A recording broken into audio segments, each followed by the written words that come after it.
នេះនេះគឺជាសាលាបញ្ញាមូលនិធិអប់រំនៅកម្ពុជាដែលជាសាលាបណ្ដុះបណ្ដាលជំនាញភាសាអង់គ្លេសមួយស្ថិតនៅក្នុងឃុំកំពង់ភ្លុកនេះគឺមានតែមួយទេអត់មានពីរទេហើយវិជ្ជាសាលានេះគឺមាន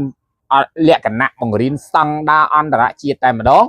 ដោយទាំង uniform ទាំងសៀវភៅបង្រៀនទាំងកម្រិតនៃការសិក្សាទាំងការរៀបចំនៅ level នៃការសិក្សារបស់សិស្សនីមួយៗគឺមានភាពក្រិតក្រមនិងល្អិតល្អន់មែនទែនលោកគ្រូគឺក៏ជាអតីតសិស្សរបស់សាលាបញ្ញាមូលនិធិអប់រំនៅកម្ពុជាដែរតែឥឡូវនេះបានវិវត្តខ្លួនคล้ายទៅជាសិស្សច្បងដែលត្រឡប់មកបង្រៀនសិស្សប្អូនវិញនេះគឺជាធនធានមនុស្សដែលកើតឡើងចេញពីសាលាមួយនេះតោះឥឡូវយើងធ្វើដំណើរទៅជួបលោកគ្រូនាយកទាំងអស់គ្នាឥឡូវយើងឡើងទៅជួបលោកនាយកទាំងអស់គ្នាអូខេអរគុណច្រើនបងប្អូនមហាជនទាំងអស់គ្នាឆ្លៀតក្នុងឱកាសនេះផងដែរខ្ញុំបាទជាមួយនឹងលោកគ្រូនាយកសូមធ្វើការអំពាវនាវសារជាថ្មីពាក់ព័ន្ធជាមួយនឹងសាលាបញ្ញាមូលនិធិអប់រំនៅកម្ពុជាមានពីរសាខាគឺសាខាទី1ដែលជាការិយាល័យកណ្ដាលរបស់អង្គការនោះគឺនៅស្ថិតនៅក្នុងភូមិលវាឃុំត្រពាំងធំស្រុកប្រាសាទបាគងខេត្តសៀមរាបហើយនេះគឺជាសាលាទី2ឬក៏ជាអនុសាខាស្នាក់ការរបស់អង្គការតែនៅក្នុងនោះសិស្សរបស់សាលាមានរហូតដល់875នាក់ដែលជារៀងរាល់ឆ្នាំសាលាតែងតែបង្កើតនៅសៀវភៅ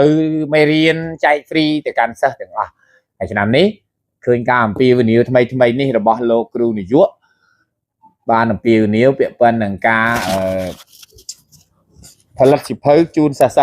តែលោកគ្រូរហូតមកដល់ពេលនេះបានជំនួយមនុស្សធម៌ឬក៏ការឧបត្ថម្ភហ្នឹងបានប៉ុណ្ណាហើយអាចនឹងបានប៉ុន្មានភាគរយណាបាទខ្ញុំសូមអរគុណដល់សប្បុរសជននានា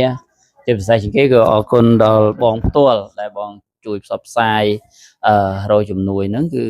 បន្តពេលនេះដោយសារយើងទៅតែផ្សព្វផ្សាយដែរហើយយើងទទួលជំនួយរហូតអញ្ចឹងមកដល់ពេលនេះយើងមានថវិកាប្រហែលជាជិត100 set មានន័យថា100សិភៅហ្នឹងយើងមាន workbook និង classbook អញ្ចឹងមានន័យថា100 set ក្នុងមួយ set សិស្សម្នាក់ត្រូវទទួលបានមួយ set អញ្ចឹងគឺ875នាក់គឺត្រូវការដល់ទៅ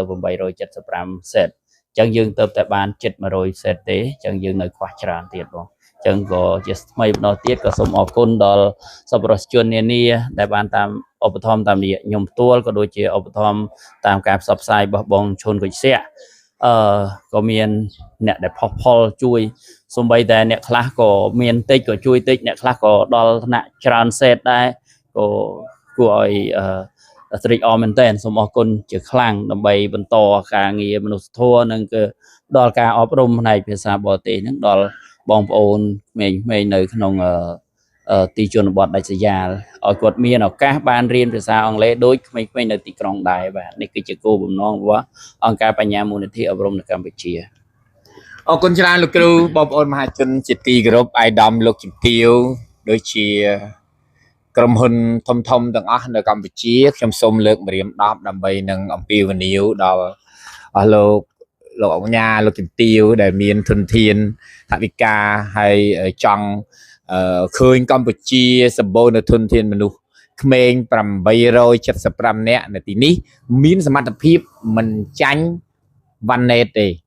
បាទអ្នកខ្លះក៏មានសមត្ថភាពលើសទៅអ្នកខ្លះក៏មានសមត្ថភាពប្រហែលគ្នាទៅអ្នកខ្លះក៏មានសមត្ថភាពក្រោមទៅប៉ុន្តែខ្ញុំធានាថាសិស្សដែលចេញពីសាលាបញ្ញាមូលនិធិអប់រំនៅកម្ពុជានេះគឺមិនអន់ទេដោយសារសាលានេះដូចខ្ញុំបានរៀបរាប់កាលពីដើមវីដេអូថាបង្រៀនទៅតាមកម្រិតភាសាអង់គ្លេសស្តង់ដារតែម្ដងដោយមានគ្រូស្ម័គ្រចិត្តមកពីបរទេសមានជំនួយការ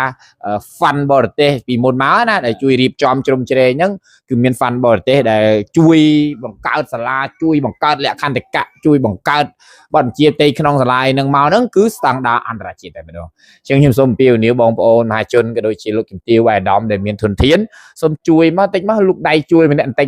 មកបាទគឺថាយើងមកសេតតែ20000រៀលទេឬស្មើនឹង$5សហរដ្ឋអាមេរិកបើសិនជា100 set ស្មើនឹង$500លោកជំទាវអាយដាមលោកដៃម្នាក់បន្តិចមកអី100 set អីចឹងទៅម្នាក់100ម្នាក់100 set អីចឹងទៅតែ$500អីចឹងទេអញ្ចឹងខ្ញុំពិតជាអរគុណណាស់ហើយខ្ញុំសង្ឃឹមថាវីដេអូនេះទៅដល់មហាជននឹងជួយ chui sala panyamoniti abrumในកម្ពុជាដោយជួយបណ្ដុះធនធាននៅកំពង់ភ្លុកនិងឃុំដតីផ្សេងទៀតជាប់កំពង់ភ្លុកជួយវិស័យភៅសាលាបញ្ញាមនតិអប់រំនៅកម្ពុជាដោយជួយបណ្ដុះធនធាននៅកម្ពុជាឲ្យមានធនធានប្រើប្រាស់នៅ20ឆ្នាំក្រោយជួយសិភៅនៅទីនេះថ្ងៃនេះដោយជួយឃុំកំពង់ភ្លុកដែរដោយជួយខ្ញុំដែរខ្ញុំសង្ឃឹមថា10ឆ្នាំទៀតខ្ញុំនឹងមានធនធានមនុស្សផ្នែកភាសាអង់គ្លេសនិងកុំព្យូទ័រប្រើប្រាស់ពេញដៃឲ្យមានខ្វះទេណាអញ្ចឹងបងប្អូនលោកដៃតិចមកជួយគ្នាអូខេអរគុណបងប្អូនជម្រាបលាបាយបាយ